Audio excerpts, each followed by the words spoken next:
Hello, everyone, and welcome to the virtual edition of Houston Techfest 2020.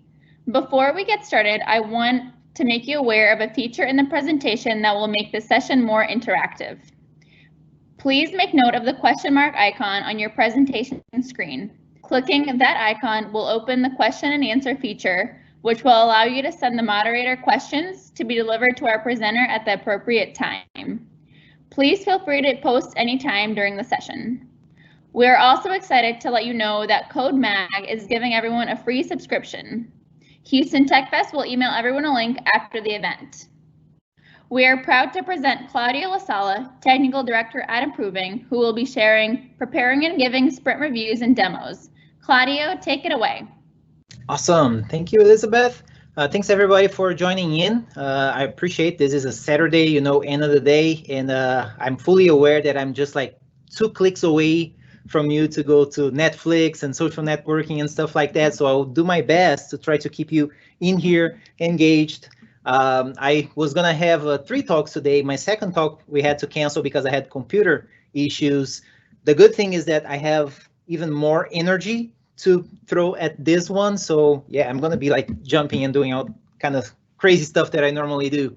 So my email address is up there on the screen, because if afterwards you can think of any comments or questions or any other thoughts that come to mind, please reach out to me. I always have a great time extending relationships that come from my talks. You have my information there in the business card, the things that I do, like I've been a software developer for 25 plus years. That's what I do mostly. But then there are other areas of passion, as you can see on the slide there, where I'm a musician. I ride a motorcycle real fast at the track. The things that I do to keep my mind when I go back to interacting with people around projects and stakeholders and things like that. So if you see anything on my business card there that you feel like, oh yeah, I would like to talk about that, just shoot me an email and I'm gonna make your ears bleed. So you may regret, just saying. At Improving, we do lots of training around Scrum, which is the topic of this talk as well. So if you would like to get some more understanding about how to be a Scrum Master, how to be a product owner, we have some courses coming up. So you can use the code that you see on the screen to get $500 off of any of those courses. So check it out. We also are hiring. So these are the positions that we are hiring. Please send your resumes to careers@improving.com. Make sure to put a reference to the office that is closest to you. We have 14 offices now, all across North America. We just got 2 offices in Mexico. Entonces ahora hablamos español también. I'm working on my Spanish, right? And I know if you don't know me, you are hearing like a different accent. You're thinking, where is this guy from? I'm from Brazil.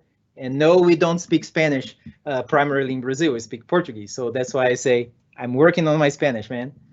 All right. Another thing that we do at Improving, we have lunch and learns, weekly lunch and learns. They are free. You just go to improving.com/virtual-events. You can see a list of all the topics coming up. Always great topics around Scrum, Agile, software development in all kinds of stacks. So make sure to check it out. And our YouTube page has the videos for all of the previous ones. We've been doing this for like 4 months now, 5 months, ever since the pandemic started. So make sure to check it out. There's a lot of free and great content that you can use to improve yourself. Ta-da!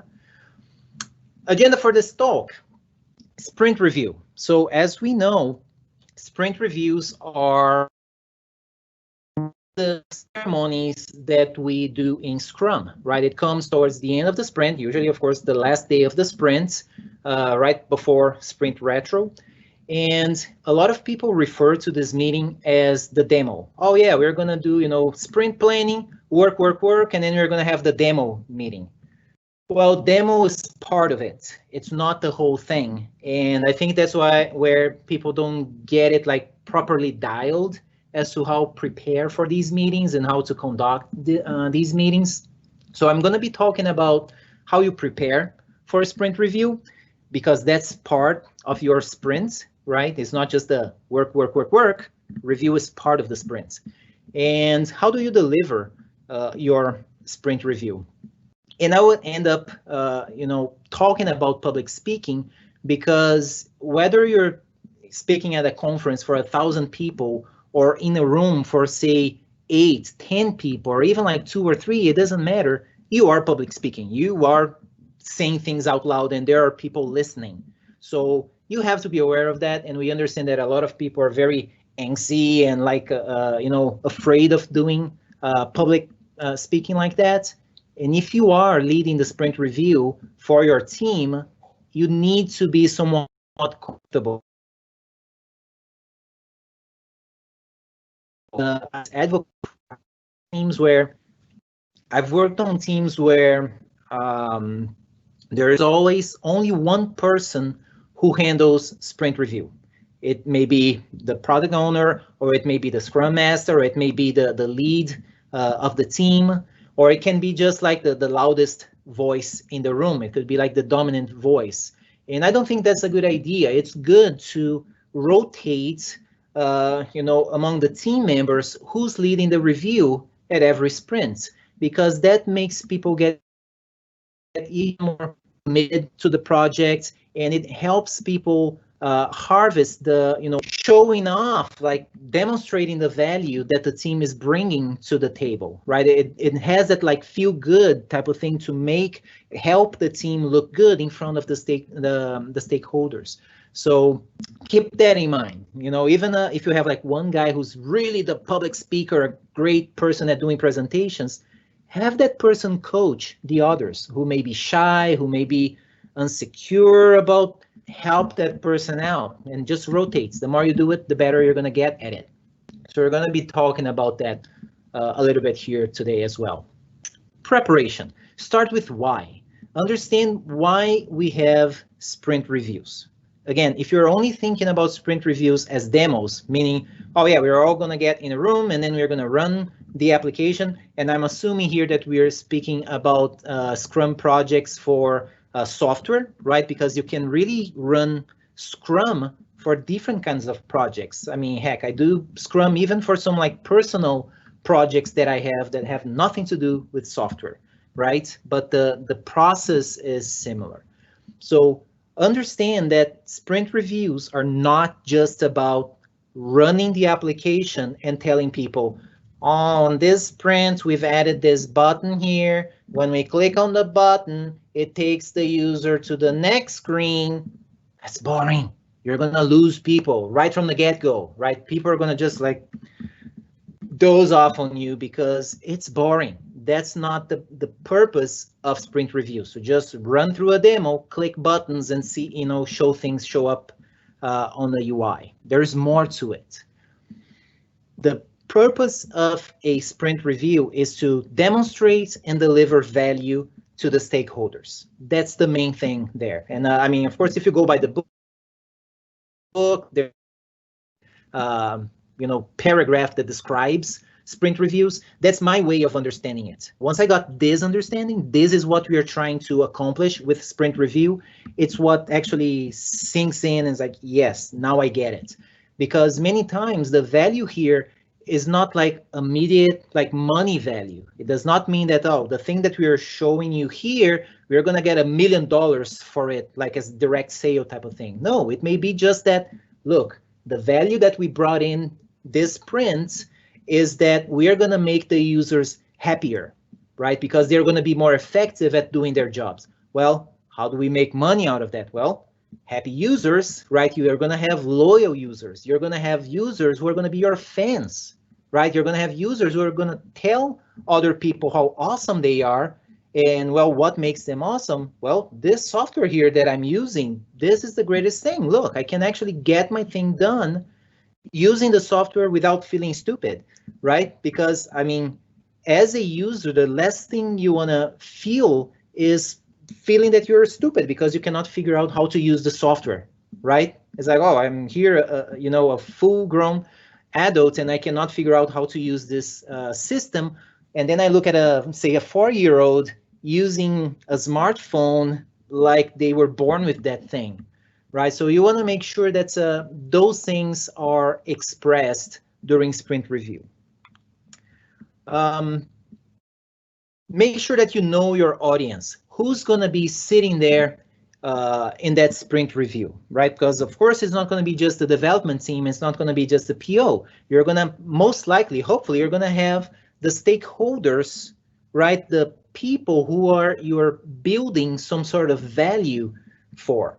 So who are those? Maybe you're going to have some technical people there because maybe you're in a group where the role can be used by other teams in the organization, and they're technical. So whatever you're going to be presenting, if there's technical people in the room, you may, save a spot to talk about the technical value that we brought in. If you have business people, make sure that you are focused on the business value of the things that you brought in. If you have customers or end users, keep that in mind. If you have maybe people who do customer support or whatever else, so understand what is the role of people who are going to be in the room, and then reflect upon, okay, the thing that the team has worked on, how is it bringing value to these different kind of folks sitting in the meeting? So make sure you understand that. Next, work with understanding the user stories that the team has for that sprint, right? Because depending on the velocity of the team and how big or small the user stories are created, you may have 20, a dozen user stories. As if you're a developer in that team, you may be working on one story, two stories, maybe a few more if they are small, but you're not likely to know everything about all of them because you're focused on your stories. So if you are going to be the person handling sprint review, make sure that you get familiar with all the stories. It doesn't mean that you have to know all the nitty-gritty details about it, but you know the overall meaning of those stories in the sprint. Work with your product owner. The product owner has the vision as to why those stories are important, why they were prioritized for the team to work, in that sprint. As you work with the product owner, understand, talk to him or to her, why is each and every story valuable, right? You have to, if the user story does not specifically tell you what the value of it is, if you cannot infer what the value is from reading the story, ask the product owner. Say, look, I see that we are building this thing here, but how is that valuable? Why are people willing to pay money for us to work for 2 weeks or however long your sprint is and put money at this feature? There's gotta be a reason. And one would think, well, the product owner should know that. Well, not necessarily, right? I've had situations where myself as the person who was going to be doing the sprint review, I looked at the story and I'm like, the story is telling me what we are supposed to do, even how we are supposed to be doing it, which it shouldn't be there, but I cannot see why we're working on this. Like, why is this important? I walk up to the product owner and I'm asked that question. The product owner goes like, that's a heck of a great question. I don't quite get it. Okay, that's fine. Let's go find out, what the answer is. Let's go talk to the business owners, whoever actually made the decision that triggered a need for that user story, right? It's a totally valid question. And of course, the more you do that, if you don't do that, you may work through several sprints, always going by the motion, right? But never quite understanding what you were building. And if the questions are not asked, oh, everything is good. Nobody's saying anything, right? Once you start asking those questions, everybody in the room is going to start thinking about, why are we doing this? What's the value in this, right? So members of the team will ask the product owner. If the product owner, we all go talk to, or the product owner will go to, talk to the business, to the stakeholders to understand exactly why is it that we are working on the thing, right? Have a clear understand on those. Still working with the product owner, understand what the stories in the current sprint are the most important ones, because depending on, again, on the velocity of your team, the size of your stories, you may have like 20 stories that got done during that sprint. Are they all as important, to each other? Are they equally important, right? Because you may not have time to go through every single user story, right? You may have to pick the ones that are like, these are the big rocks in the sprint. These are the needle movers. These are the ones that when we deliver that to the stakeholders, they're going to go like, yes. So identify those and find a storyline around those, right? Don't see the user stories individually. Take a step back and understand the bigger context, right? There is a bigger context, not in terms of features, in terms of capabilities that we are enabling the stakeholders. So understand that so that you can see a storyline, right, that glues the user stories together, right? And then make it your own. Because if you're going to be talking to people, explaining, hey, look, this sprint, we've worked on a number of features, and this is the scenario, this is the context that we are catering for. Make it your own. Because let's say that you are working on a project that is for some sort of like hardware store, and you don't do hardware, you don't know much. Like, if you're like myself, I know how to drive a car. I am not mechanically savvy, so I know nothing. If I had to work at an auto parts store, I would be messed up, right? So if that's the kind of software that I'm building, I would make that relatable to me. Like, how would that be valuable to me? So I think from both angles, like if I'm the car owner, right? How can I make a story to explain why is it important to me to consume that application? Or if I'm interacting with somebody at the store, how can the person at the store help me out?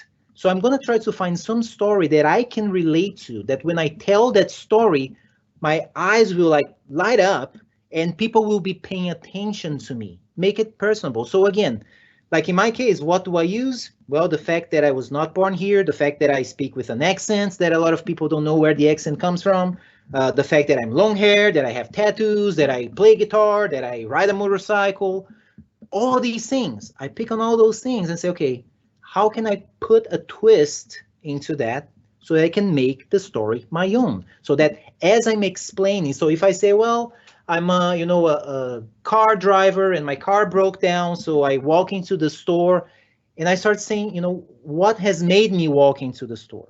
Why is it a struggle for me to ask for help for the thing that I need for my car? Right? That way people can relate to, and it's like, okay, this is how the software is going to help you out. You don't need to, for example, you don't need to know the name of the parts. We have a 3D model, and then you can just like on the touch screen, like say, okay, indicate, okay, expand and indicate, okay, this is the part that broke down, right? So make it your own. People will appreciate that. Still working with the product owner, decide on what should we talk about? What are the main talking points for the things that we've worked on? What should we mention or what should we not mention? There may be details of things that we've worked on. It's like, should we mention that? Yes, we've worked on that. There were story points associated with it, right? The team delivered it. But for that group, for that meeting, does it add anything mentioning that? It may actually, distract the group from the main thing that we were trying to convey.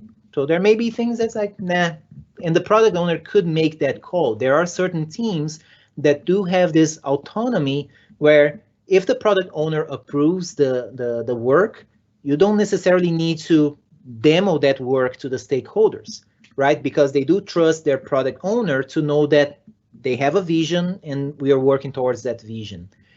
And then, of course, do we have something specific that we should be demoing? And yes, a demo may not be part of it, right? I've worked on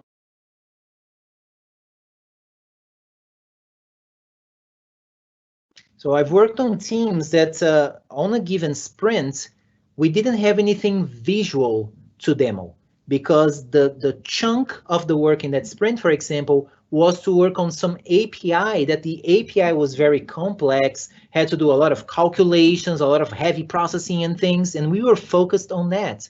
So there's nothing really visual, exciting to display, to demo to anybody. So how do you demonstrate that value to the business? Well, you have to find that story that you can essentially illustrate to the stakeholders why the thing that we've worked on actually brings value. And it can be one of those, okay, we've spent 2 weeks working on all these things. You cannot quite see it yet. It's not demoable, but that's the value that we've created today. And what this thing is going to be enabling is, and then you can call out the feature that's going to come up next sprint that has been enabled by the work done on this sprint, right? Because it is a sprint. It's not like the full race. At the end of a sprint, yeah, you may have potentially releasable increments, but it doesn't mean that it has to go straight into production, right? Because a product is made of many sprints. So while you may not have been able to deliver or demonstrate something visual at the end of a sprint, we are targeting the major release, not just that one sprint. So bear that in mind. Also, by the way, on that point, I know that sometimes it seems like I'm gonna give product owners a heart attack, where when they see me working like on a PowerPoint, on some sort of presentation like that, it's like, oh no, don't do that, don't do screenshots, don't do videos. But after they see the way I conduct the review, they end up giving in and say, okay, I see your point, because I'm trying to focus on demonstrating the value to the people in the room, right? And I've been known for even showing screenshots of whiteboarding sessions that the team has had. I've been known for showing screenshots of code that shows tests to show how a complex feature was built, covered with good tests. And then it's like, but what is the value in that? Well, the value in that is that one sprint or 2 sprints down the road, we're going to have to make this even more complex, or we're going to have to handle more complex scenarios. So by the time we get there, we're going to be harvesting the value that we built here by means of good design sessions, good tests written for it to prepare us for what's coming down the road. And people fine looking at that. The business is fine looking at that, because the business goes like, oh, they are actually concerned about the business, not about just, whatever JavaScript, library of choice they are using. No, they are thinking about the business, how to bring value to the business. And they are demonstrating to me how they are going about delivering business, to my clients, my customers. They appreciate that. When you are demoing the feature, like your user story to your PO, capture it. So for example, I like during a sprint, as soon as the feature is done, which could be mid-sprint, I'm going to demo it, or whoever on the team has taken the lead on implementing that feature, will demo that to the product owner. And then we agree as to where are we going to be demoing that. Is that on a test server, on a staging server, on a demo server, whatever it is, right? So agree on that, demonstrate that to the PO sometime at some point, get the PO sign off. If the PO says, yeah, story accepted, good. And then a practice that I have is when I'm giving this demo to the PO, I capture my screen. So I use different tools for that. For example, one of my favorites is a Time Snapper, which keeps taking snapshots of or screenshots of my monitor every 5 seconds or so, right? So I'm demoing that, or somebody's demoing that to the PO, it's capturing that. That's good. I keep that throughout the sprint. When it comes time to prep, right, to prepare for a sprint review, and we decide, there's that one story that's it doesn't make sense to demo it to that crowd. It's not going to really add anything, but it would be good to mention it, right? So that people are aware that that's something that's already, approved. So I'm going to take one of those snapshots and I already have it ready, right? So it's going to just speed up my process of preparing for a great sprint review. Also, if I'm delivering the sprint review and I'm doing it for a story that I didn't work on, so I'm not fully comfortable or familiar with that story, I like going back to those screenshots to see, okay, what were the steps that we've taken to get to the feature and what scenario did we use for that? Because as I'm demoing to the PO, I take notes of what the PO is saying. Oh, okay, there's this, there's that. And usually the PO will drive some point home as far as like, yes, and then usually this kind of user is going to be concerned about this, concerned about that, or whatever. And I'm going to write it down because the things that the PO says should be coming from a business perspective. That way I can detach from my technical background and get closer to the business perspective. So that when I'm giving my talk at Sprint Review, I'm focusing on the business side of things, not on the technical side of things, unless, of course, I only have technical people in the room, right?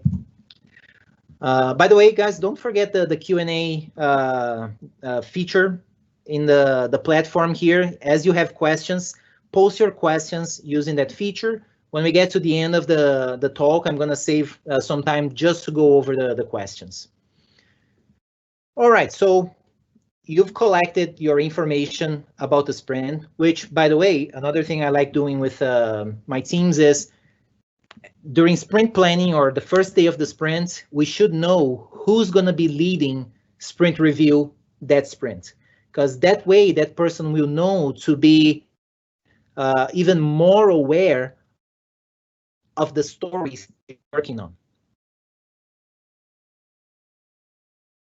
And should they have questions, like business questions, they can work with the PO during the sprints to clarify those and get better prepared for when the presentation time comes. Once you got your content together, practice the presentation, right? Spend a couple of minutes at least just running the presentation in your mind, right? How are you going to connect the dots? Again, don't think of there's this button, there is this checkbox, there is this field, there is this. No, think of the story that you're going to tell to glue the parts together, right? And think about it. You know the environment. You most likely know the environment where you're going to be giving that presentation. If in person, you know, like what the meeting room looks like, you know, what the whole environment looks like. If it's online, you know what kind of tool you use and where people's faces are going to show up. You know, most likely the people who are going to be at the meeting and their typical reactions to things. So this is a practice that I do. I run the presentation in my mind. I see myself. I see my body language. I see, you can tell that I use my hands a lot when I'm talking because I have, some Italian blood in me as well. So even that, I kind of think like when I'm going over this point, oh, this is a little joke that I'm going to sprinkle there just to wake people up. And most likely when I tell that joke, I'm going to be doing this with my hand, or I'm going to go all, full Italian mode, and whatever it is. The more you see and you feel that in your mind, the easier it's going to be when you're actually doing the thing, because it's going to feel like, oh, I've done this before, even though you've only done up here. And maybe you're just in a room running that practice and saying things out loud. At least you're like conditioning your brain, preparing it for what's to feel those things, right? It's going to, believe me, it's going to help you out. When it comes delivery time, work through your storytelling. People like storytelling. Every time I've done sprint reviews and I've connected things with some sort of storytelling, again, it may be a totally made up storytelling, right? A couple of months ago, maybe. Yeah, it was a few months ago, I should say. I gave a sprint review where my connecting story was something related to a piece that I'm not entirely familiar with because it's not something I use a lot. But the way I've connected was, well, in Houston, I don't see why I would make use of that thing. But if I lived in California, that would make all the sense. So, okay, California, what is in California? Oh, California has a bunch of real cool racetracks that I really want to go over there and ride. So that was my story. That one day I'm going to be moving to California. So I started because I want to hit the tracks there.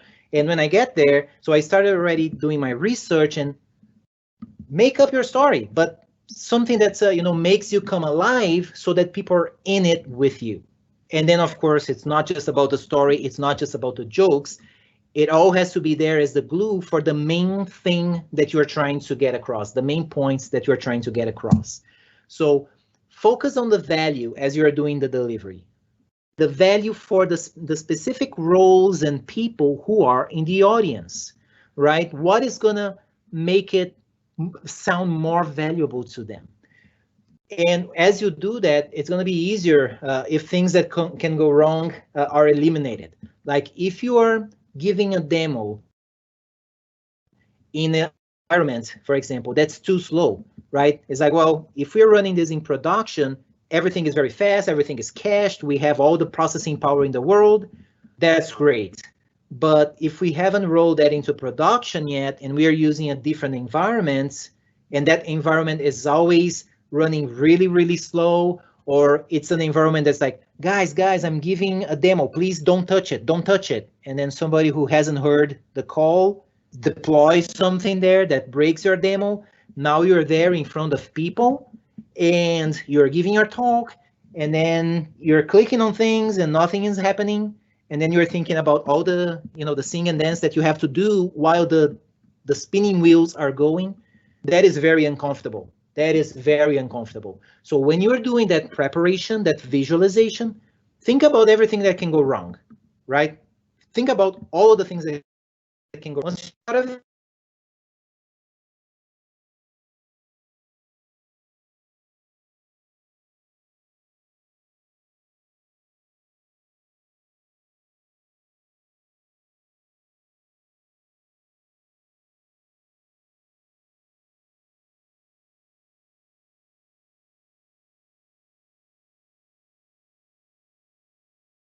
I think I'm back now. I just noticed I had a big connection drop here. So let me just restate the last thing I said before my connection dropped here. So if you have things that can go wrong, like for example, maybe your feature is reaching out to a third-party API that you don't control. And then what happens if during your talk,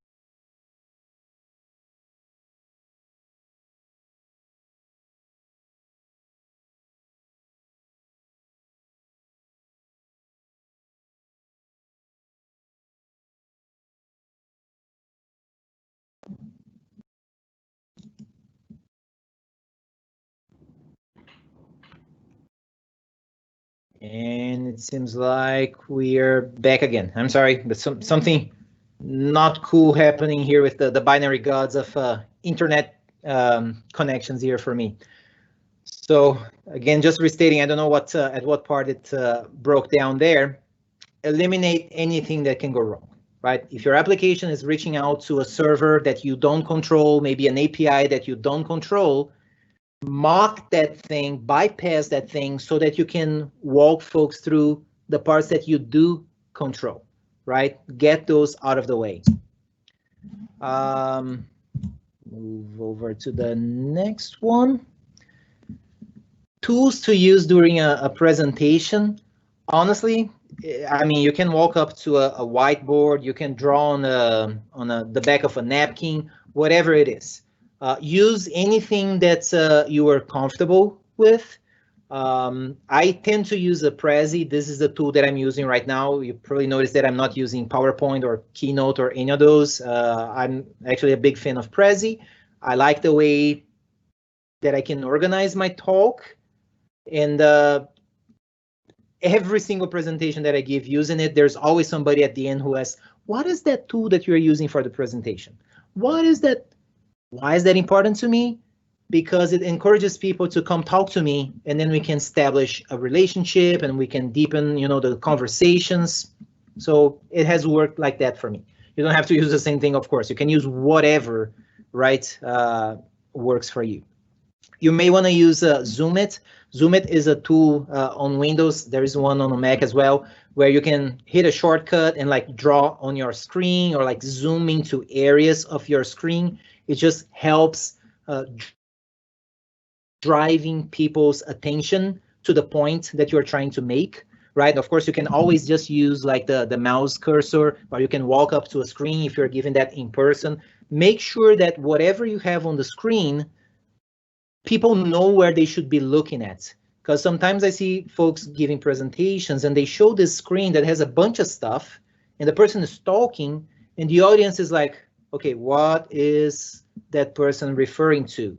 Make sure that you guide the attendees towards where they should be looking at. What should be they focusing on, right? And Zoom It is a tool that I use for that.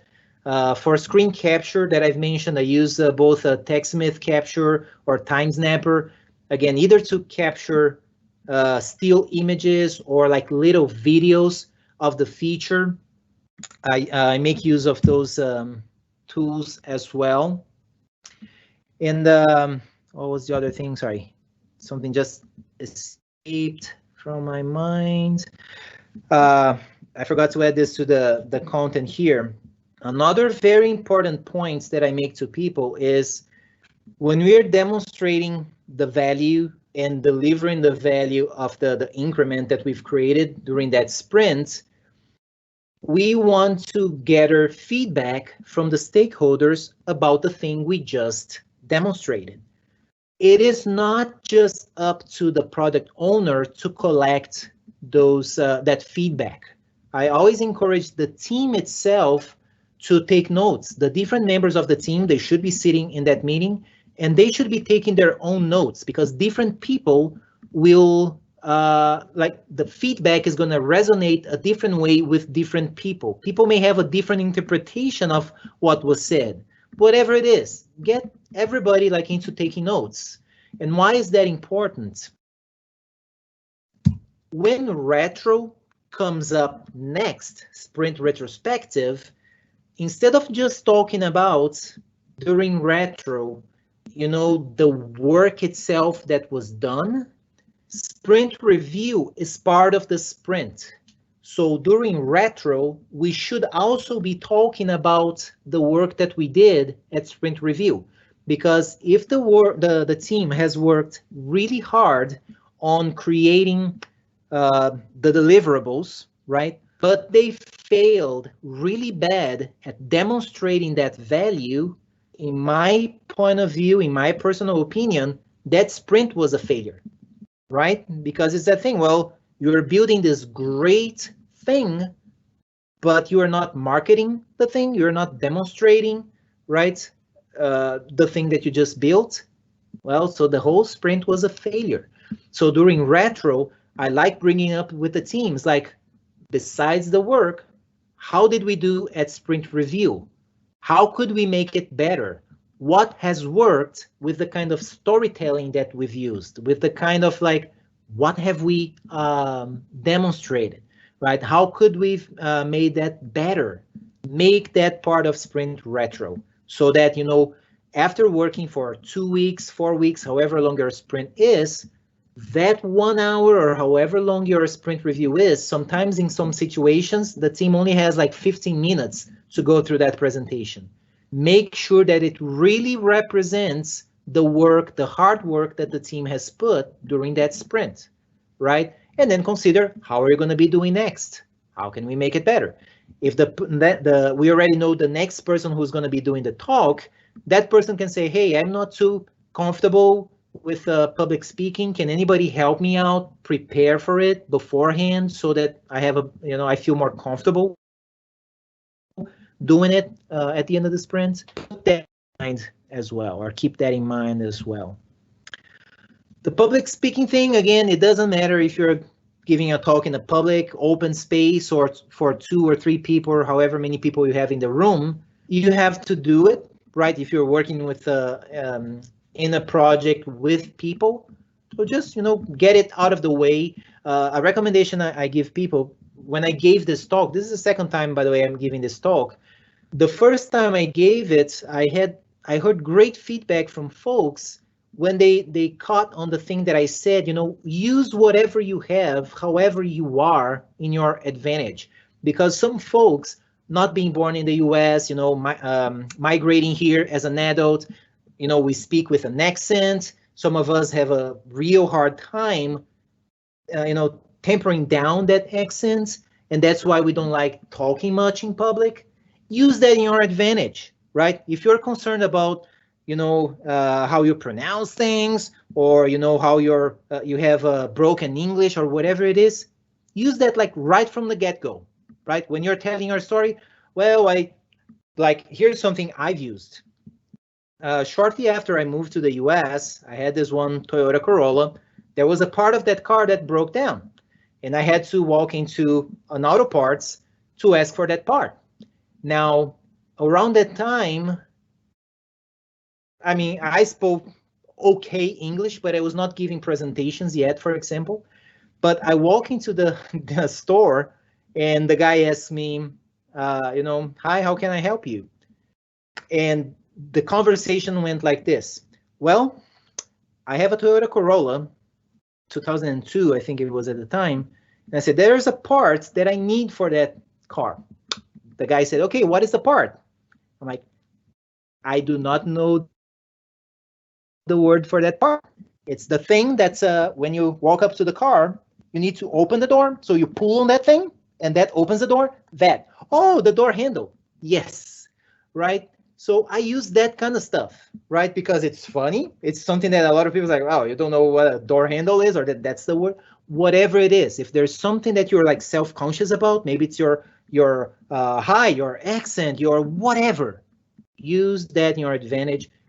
Put it out of the way as soon as the talk starts. Now it's out.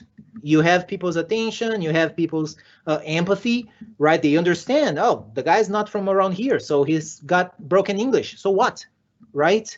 Get over it and just do it. People will appreciate you for that. Summing that up before we get into the Q&A part, prepare, visualize, feel it. Like feel you giving the presentation. You are a part of the team. You've worked really hard on it. You want to make sure that people will see the value of the hard work for the team, right? And your job there is to demonstrate and deliver the value and make your team look really good, right? It's a team effort. Do your best to make sure that the whole team feels like, yes, we are represented. This is yes, right? Record yourself if need be, right? Maybe you're like, okay, I'm working on it. I'm not comfortable with it. I know I still do this quite a bit. Like on new talks, I will record myself just to see, like, am I using my hands too much? Am I doing weird things that's in the way that I talk that may be distracting, that I don't realize as I'm talking? But when I hear myself later, it's like, oh, right? You can work on your skills that way. Ask for help, for feedback. A lot of people are going to be more than willing to help you out. Some will offer help. Others may not offer help because they may think that they're going to offend you somehow or whatever. Just ask. Say, hey, would you mind sitting there and just, hanging with me for like 10 minutes as I give you a run of what I'm planning to present? Sure, right? The more you do, the better you get at it. Just do it. It's a lot of fun. So this is the time where I'm going to be taking questions. Elizabeth, what have we got? Yeah, hey, Claudio, thank you so much for that. That was really great insight. We did have a couple of questions that did come in. The first one is, do you have experience with multi-team sprint reviews, and do you have any advice? Yes. So multi-team sprint reviews. That's why I mentioned not too long ago that, sometimes you have a whole hour to give your talk. Sometimes you have 15 minutes. So yes, I do come from an organization where we did have multi-team sprint reviews, like 5, 6 teams, each team having 15 minutes to do their thing. So all the more a reason for not to get tied up with, say, giving demos on an environment that's terribly slow, because now you have each presenter of each team standing up there and saying, well, yeah, it's the test server, it's kind of slow. That gets old, it gets, everybody cranky. So try to speed up those processes, because some people say, oh no, if I don't see the actual application running right in front of me, like, okay, is that the purpose of this meeting? Just to prove that the thing that we've worked on actually worked? Because think about it. If there is an understanding that the things we are going to be talking about here have been already approved by the product owner has already seen it working, right? For this meeting here, where we are talking about the value that we've built, let's focus on the main things that people should be. The main features is like, okay, if you run that and you click around and people see that working, they're going to lean in and say, yes, that's awesome. Now, if you have some screens like, oh yeah, this sprint, we've worked on this CRUD screen to maintain this table here. Do you really need to click through a CRUD screen for an unimportant table that is there just to support a drop down someplace else? Now, with that said, if that is of value to, say, a customer support people that up until that point, anytime they needed to maintain that data, they had to go ask somebody else to do that. And now you can show them, no, now we've created a screen for you that you can go there in the back office application and enter that data. They're going to clap for you. It's such a simple feature. They're going to clap for you. They're going to, root for you.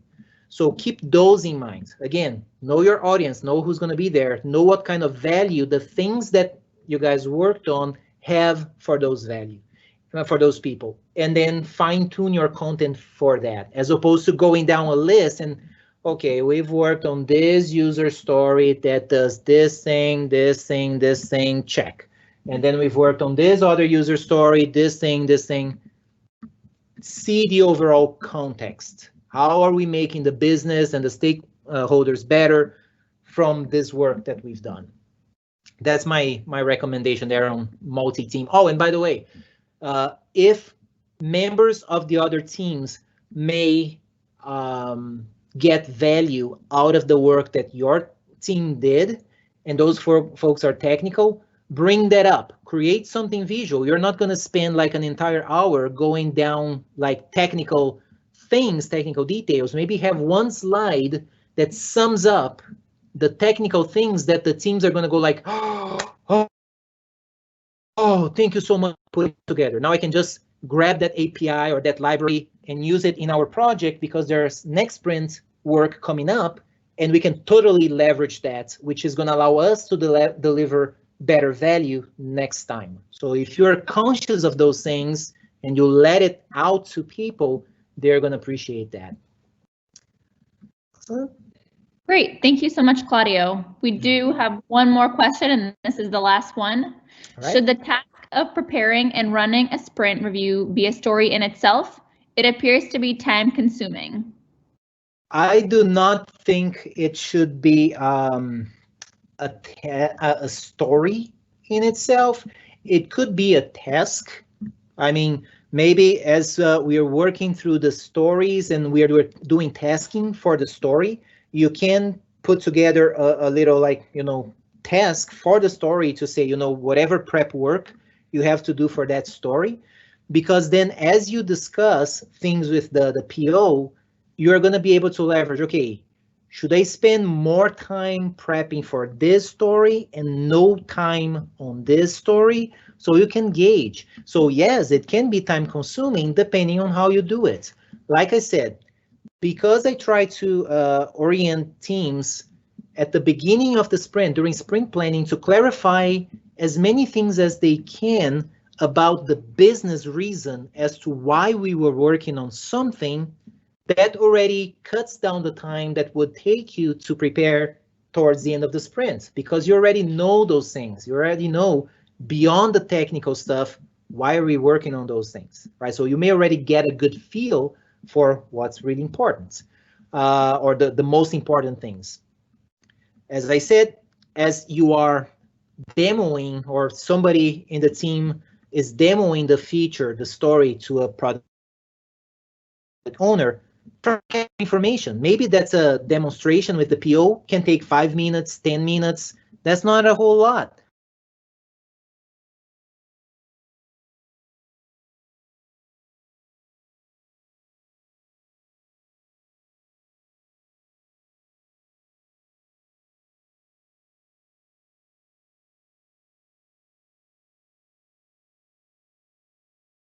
Just notice my little connection dropping off again. So if the screen is already being captured, it is something that towards the end of the sprint, as you prep for it, it's not going to take you that long. If you have a model, because this is the thing, like if you spend maybe 15 minutes, 20 minutes within a sprint going through okay, what is the storyline that I need to put together to tie these things in? And then you just throw together, okay, for this, all I need to do, instead of spending time talking, I can show an image. I can put together an image that when I show that image, people will get it. And I don't have to be talking about it, right? Show, don't tell type of thing. For the things that's like, okay, this one I should be giving a demo of this feature. Write down, okay, what is the scenario that you want to walk people through? Do you need to prepare that scenario ahead of time, like preparing the data just to make sure that you have, whichever data you need to actually walk, smoothly through the storytelling? So yes, on the beginning, it can be time consuming if you're not used to this. But then again, the more you do it, I would say that for me, it may take, like on a busy sprint, let's say on a busy sprint where we have, I don't know, like a dozen user stories, for example, it could take me like an hour or two of work to get like a good in place. Is that time well spent? Well, I believe so, because it's going to streamline the time we have during sprint review. It's going to streamline it to a point where it's going to be easier to get feedback from the stakeholders, because we are not spending time on unimportant things, right? So that time spent there is time well invested. If it's going to take you 20 minutes, half hour, an hour, 2 hours, it varies by the size of the sprint, right? The size of stories that you have, the complexity of the scenarios that you may need to talk people through, and your level of experience, of course, right? On the beginning, it may take you a little longer, but the more you do it, the easier it's going to get. And if it is something that you spread through the team is going to be helping you putting these together. So over time, the time it's going to take you to prepare for a sprint review, it's going to decrease. And then again, if we spend, say, 8 hours working on a feature, for example, shouldn't we be able to spend at least, say, 10 minutes thinking about how are we going to be either demoing that feature or talking about that feature within an overall context? It's part of the value. It's part of the work that we are doing in that sprint, right? So it is still, to me, again, valuable work. Every time I've done it, I've never had any business, any product owner saying, oh, you shouldn't be doing that. You shouldn't be spending time on that, because they're so like blown away by, oh, that's all that the team has produced as value for our business, for our customers. That's awesome. I don't even want to know if you spent 1 hour preparing for this versus 20 hours working on the feature. You should have spent that 1 hour preparing for the review. You should have spent that on the feature.